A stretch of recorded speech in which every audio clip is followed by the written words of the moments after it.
Hi guys, hello anak muda. Welcome back to another episode of the Sambal Pod. Precisely, Kau Sekolah Apa by the Sambal Pod, where we look at diversity from a different lens. Afiq Kamaruddin here, one half of the founding members of Renegade Radio, and we're so proud to be collaborating with the Sambal Pod on this intriguing yet eye-opening project called Kau Sekolah Apa. At Renegade Radio, we're rebels with a cause. Armed with an independent network and an agency, we sought to help brands and creators build powerful podcasts to amplify their voice and cement their authority. To find out more about us, check us out on Instagram, TikTok, Facebook, and pretty soon, a brand new website. On behalf of Renegade Radio, we sincerely believe in the mission and vision of the Sambal Pod, and we hope you guys enjoy the show. So, Kau Sekolah Apa? So this time, we are going to be looking at two students who were away from their house from a very young age. So we're not going to make this sound sad, but I think it's better for them to introduce themselves and also to just share a bit from which school they are from.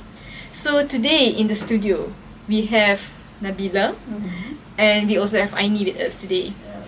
Yes, hello. Thank you for being here, both of you. Thank you for having me. Okay, Nabiela, kau sekolah apa? Tiba-tiba kau. So, I was in MRSM Pengkalan Cepa, Okay. which was in Kota Baru, Kelantan.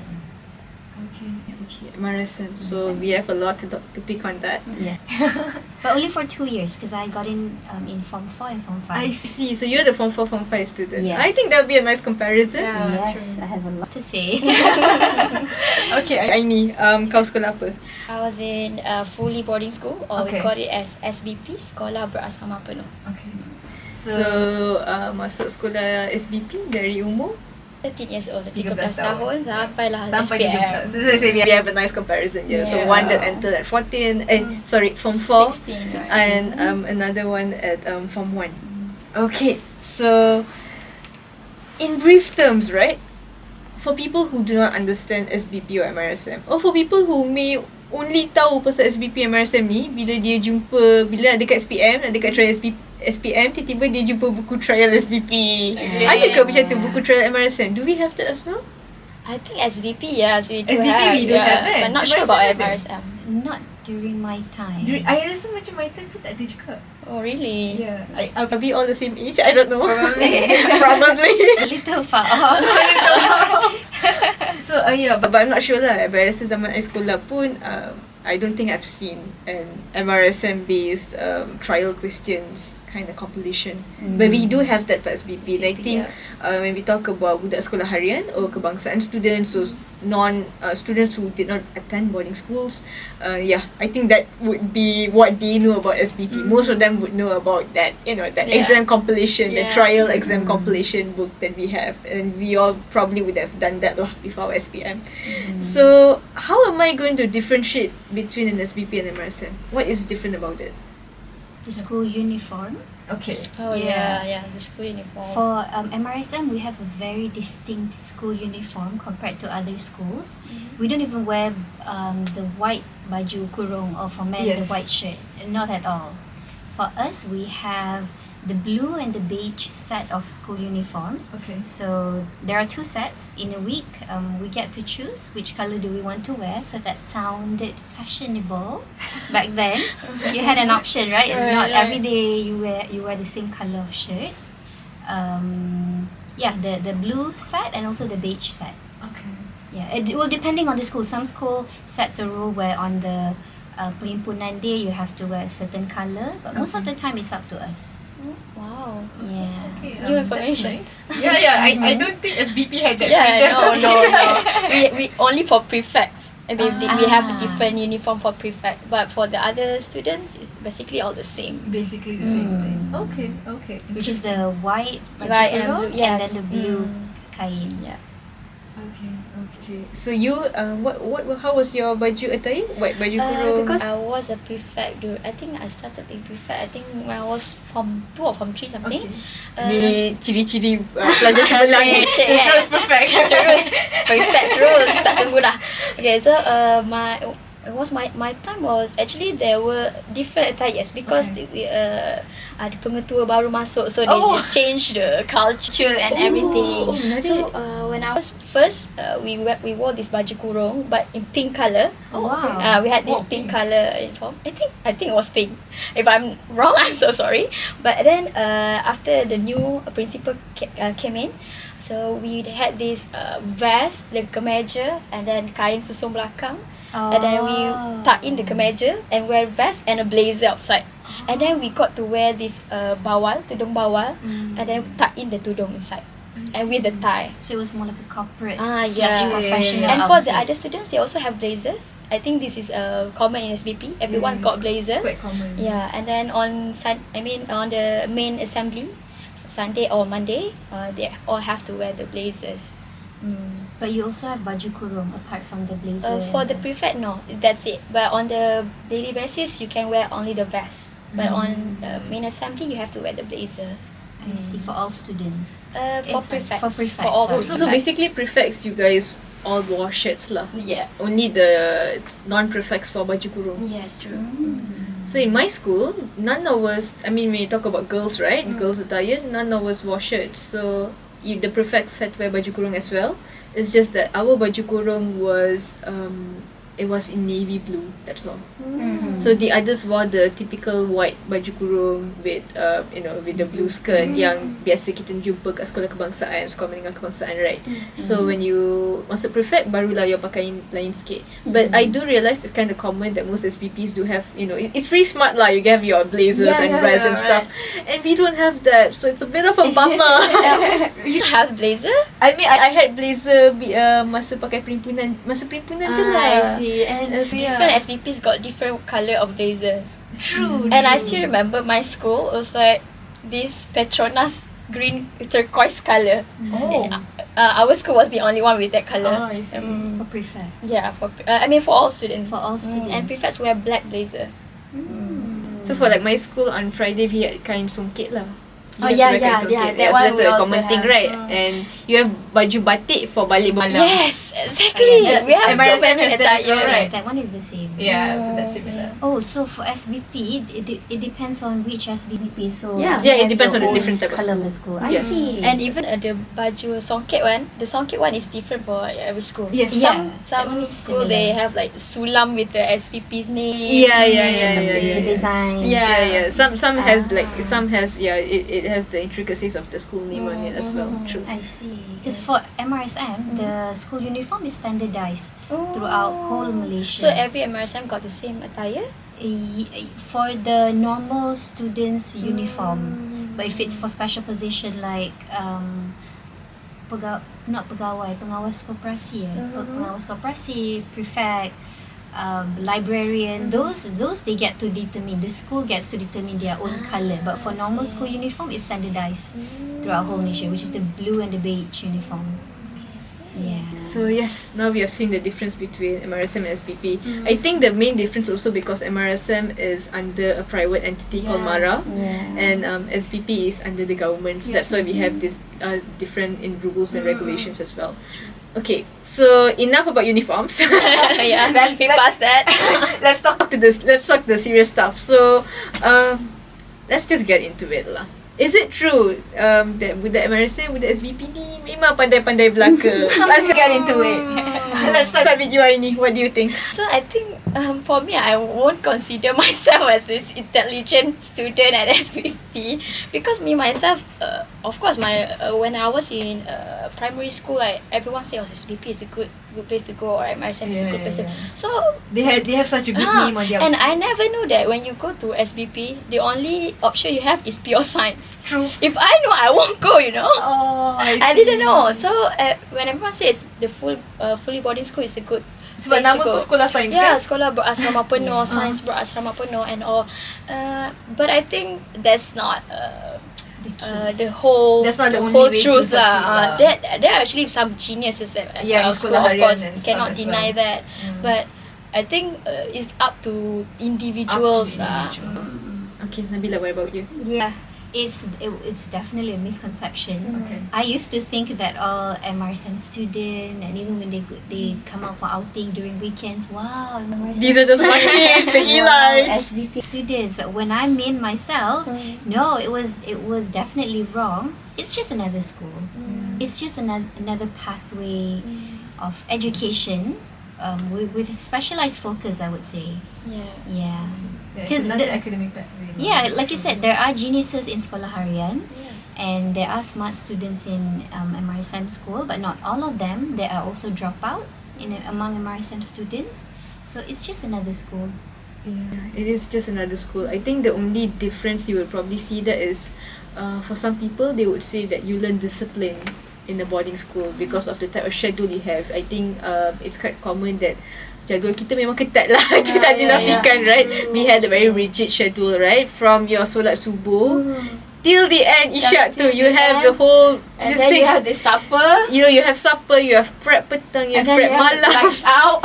Light out, night. you have lights out at 11 p.m. Yeah. I mean, though a lot of us probably don't follow that, we still have to continue with our studies and all. It gets even more worse. The pressure and the number of homeworks get even more worse when you are in Form 3, Form 5, right? So yeah. I think the routine that the school gave was probably a very good routine in instilling discipline. True. But I would not say that's the only way to succeed. Yeah. That's true. Very true. Yeah. And it's not for everyone. And it is not for everyone. That is very true. That's a very good point. And Yeah, that's not- I'm going to take that point and come into the next question. Okay. So, like I said, you were away from home at 16 years old. You were even more younger at 13 years old. So, how did that help shape your independence? What were the struggles that you faced? Because as teenagers, we all have our own teenage problems. You know, the hormones are acting up and stuff. We all have our own dramatic moments, right? Which is Rebellious. understandable. Yeah, we're all rebellious at that time. But how was it? You know, because now we are away from family as well. I mean, yes, we are away from family, but not entirely unsupervised. We have really strict wardens and stuff. But what were the challenges that you guys have faced so far? So yes, Nabiela, we'll start with you. How that shaped my mentality, right, in terms of independence. It's hard for me to speak on that point because I went to a boarding school which was probably just 10 kilometers away from my home. I see. So I had a bit more spoils compared to my peers who were from other states, from other different cities. But witnessing their experience taught me about independence at such a young age. Some of my friends have had homesick, which I didn't understand back then, but now reflecting back on it again, it does have a toll on the teenagers' mental health and their mindset of the world. So in terms of that independence, how do I say? Because I went to MRSM at a time when there were already laundry machines, and there was even a Dobby laundry service provided. Were you So- allowed to bring your phones? Yes, but just the Nokia texting one, and is calling. Yeah, just texting and calling. I And was not allowed. during my time. Yeah, So that was not allowed as around well. 2010s ish, 2012, 2013. But I know for MRSM these days, some of the MRSM even allow smartphones. as well. Smartphones. Yeah. True. Yeah. So in I would say in terms of the independence for their mentality, as in because in MRSM, we did have the privilege of getting access to resources of excellent teachers, great counselors who taught you about pathways after education. Like once you finish SPM, what's the option? If you want to become a doctor, where do you go? What are Form 6 system? What are matriculation? You get more resources. Yeah, I'm not gonna deny that part is really good because it helped us to understand how the world works, especially in education.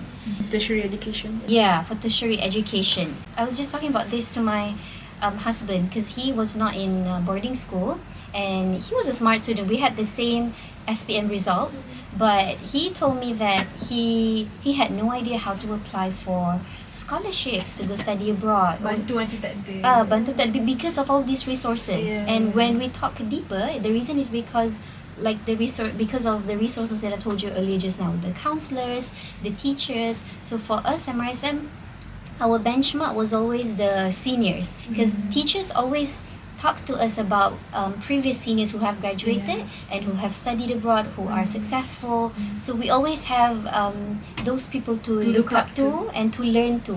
How do we want to become like them? So I think in that sense, MRSM students can be a bit more matured compared to some Sekolah Harian students who did not have these resources like we did. I knew about that. How did that help shape your, because the question just now we asked about independence. Right. So do you think you're more independent because of the school that you went? Because actually I went to boarding school not start from 13. I was in boarding school since I was in standard 5. Oh. Okay. Yeah. Okay. Darjah 5 I dah pergi asrama. Definitely a different It was a story different, lah. It's different different atmosphere experience lah. and atmosphere was. Asrama harian lah. Yeah, it's asrama harian. Nabiela made a good point about the resources. You cannot deny that SPP or MRSM, they provided us with a good, not just good but reliable resources. Because I noticed this when I went to this program called Canadian Legal Youth Exchange and Study Program. Not a lot of people know about that. I mean, You attended that when you were in school? yeah, when we school, because my teacher, he exposed me to that program. And I asked my friends from other schools who actually live like not very far, they didn't know tahu pun anything kan? about that. And that program has already passed like a few years, and I have got like a few seniors already went to that program. But the others, no, even though that we call it a premier school, there is a premier school, right? And they did not know about that. So it was Different very environment. different because the rules are not that, you know, Not as ketat lah. tak ketat Not macam as kita rigid as rigid as SBP or any boarding schools, right? But in boarding SBP, I think one thing that I wanted to highlight is the leadership skill. Leadership skill, because actually recently I went for teaching training at a vernacular school. And one thing I really noticed, the leadership skill, because when in SBP there is a tradition where Form 4 students must organize the Teachers' Day. Does your school does that?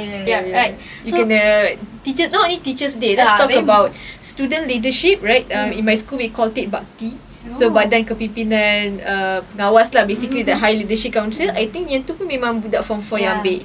But I think sekolah harian pun they have that as well, but I don't know for them it's form 4 or form 5. Like I'm not sure what age do they become the head prefects and stuff.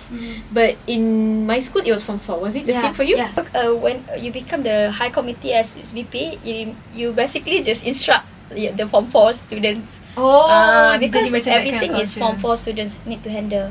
So that's one thing I think very beautiful experience, because you went a lot of things together with your batchmates, right?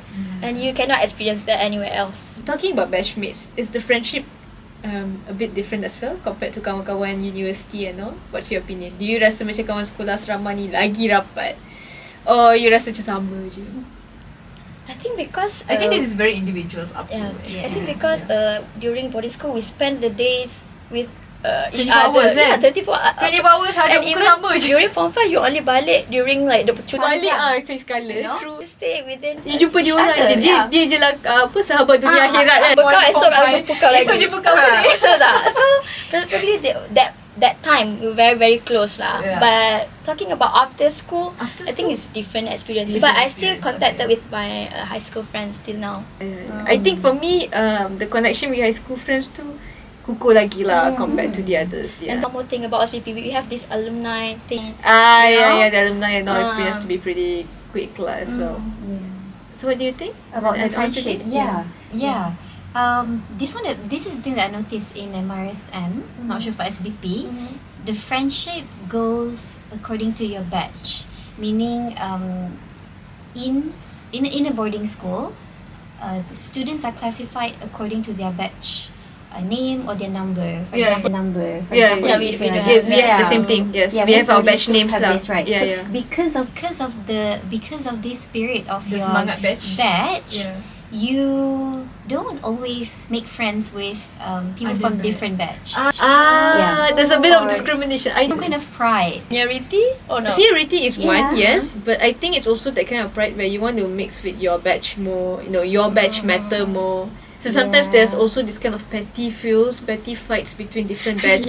Yeah, that happens It's a lot. ridiculous. Yeah, it's pretty Yeah, ridiculous. this is one of the things that I think is maybe It has a bit of negative connotation. a bit pointless. It's a bit pointless. That is true. That is something I do agree with. I feel like the Semangat batch, it's good to foster unity because at the end of the day, these are your friends who you live with when you're away from home. But everything has a limit lah. So sometimes this is also used as a way of bullying and stuff like that. Which is why a lot of people do say that Sekolah Asrama is the case bully. Yeah. So not everything is positive in Sekolah Asrama. I think not everything is positive in boarding schools. These kind of things are things that people should focus on as well. I think sometimes when we look at boarding school students, we think that they're all successful, they're all nerds. But at the end of the day, we are all lost teenagers, especially the fact that we are not living with our parents. So I think we are all still learning stuff as well. So I think for me lah, as bekas student sekolah asrama, I would probably tell the wardens to pay more attention lah, case bully and stuff, because we do have a lot of serious cases as well. I think people don't talk about that. And sometimes it does leave a very deep scar. So try to elakkan lah. At the end of the day, we are all just kids tau in the school. So 13 to 17 years old is memang kanak-kanak lah. Kalau you ikut the definition given by WHO also, literally any individual 21 years old below are kids.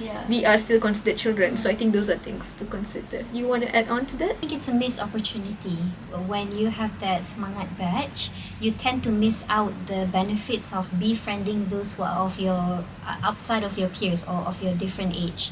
Because when you're at certain age, when you mingle with people who are 1 year older or 2 years older than you, there's so much of lessons you can learn from them. And also learning from those who are younger than you. You're missing out on that. Yeah. Yes, I do agree. I think it's a missed opportunity. I do notice that because I was in a boarding school at the age of 16 and 17. Recalling my experience when I was 13, 14, 15. You tak ada that masalah kan? No, there's no such thing as hierarchy or Seniority and I all made that friends with ridiculousness, my older brother's friends, and you learn so much from them. What do you want to add on to that?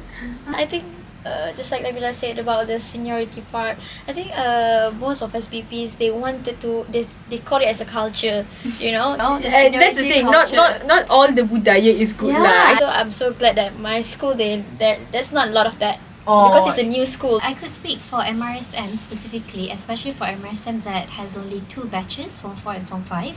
Usually these are the older MRSM, they call it MRSM PKP. There are about 10 PKP MRSM in Malaysia. Usually bullying doesn't happen in this MRSM PKP. Maybe because the students are more mature. Students Because are you one. go in at 16, right? At 16, and secondly, There's only 2 batches. no, the focus is more on education, like being successful, Because focusing dah on your dekat SPM, academics. Wow. So there's not much of drama like That's this. good. That's very good. Seniority. I've never heard of it, and I don't think it's happening out there. But for MRSM with 5 batches, It's a then difference. probably there might be. So, thank you so much for your time. We're heading on towards the last episode. Dah sekejap je kan sembang? I think macam baru sekejap je ni start. Kan? So last episode, we were talking about budak asrama. We were talking about whether semua budak asrama ni kira berjaya ke tak, and talking about our experiences lah, staying away from home, right? So with all these experiences that we shared, what is the Malaysia that you dream of? Yes. What Malaysia do I want? Yes. What Malaysia do you want? A diverse Malaysia, Okay. a harmony Malaysia, Okay. an open-minded Malaysia. Open-minded. I love the open-minded one. Open-minded, there's a dash, so it's considered one word. Yeah, yes, fine. Yes, it is considered a word because there's a dash with it. It is. And I think open-minded is something I like a lot because I think future adik-adik yang sekarang tengah bersekolah asrama ni, maybe open-minded is something that we all need to learn lah. Yeah. So I do like the open-minded term as well. So Aini, what about For you? me, LGBT, Okay. diversity, Okay.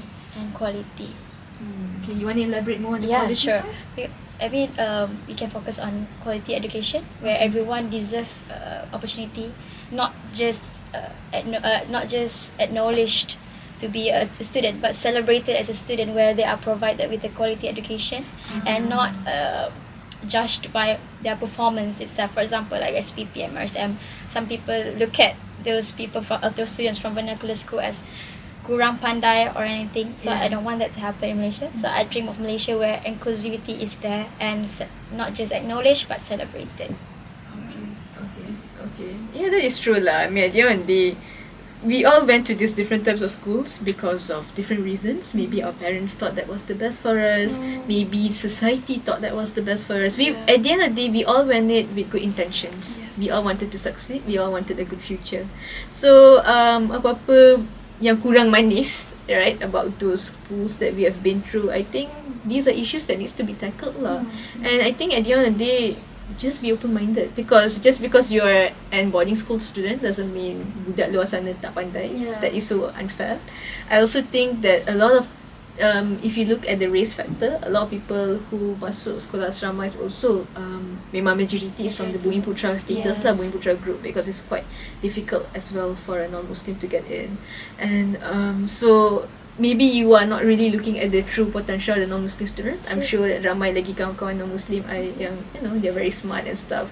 So maybe the only reason I survived there because I was one of the pelik-pelik punya non-Muslim yang tersesat kat sana. So people thought I was smart, but maybe there were a lot of people who were way more smarter than me. You may never know. So at the end of the day, success is depending on the kind of attitude that we cultivate lah, right? And yeah, I guess at the end of the day, now we're all adults. Let's just be good people. Yeah, you know, and just spread positivity. Let's all work hard for a better Malaysia that we want to see lah. Yeah. So we're going to end the episode on that note. Thank you so much, Nabiela. Thank you so much, Aini, for giving your time. Yes, thank you so much. I mean, it gave me a good opportunity for me to reflect balik zaman sekolah saya juga. All the anak muda out there, thank you so much for listening in, and we'll see you in the next episode.